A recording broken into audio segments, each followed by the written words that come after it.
সংস্কার ঐক্যমত কমিশনের বিপক্ষে বিএনপির ফখরুল।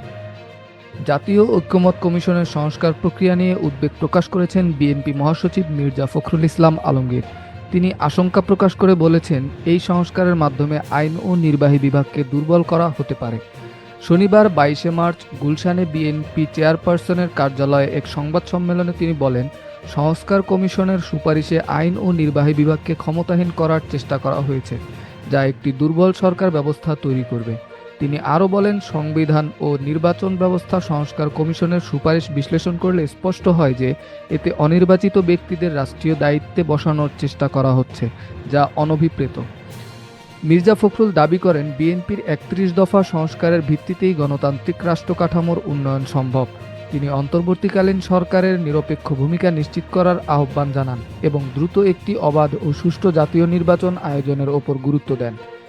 সংবাদ সম্মেলনে আরও উপস্থিত ছিলেন বিএনপির স্থায়ী কমিটির সদস্য মির্জা আব্বাস, সালাউদ্দিন আহমেদ, ইকবাল হাসান মাহমুদ টুকু ও সেলিমা রহমান।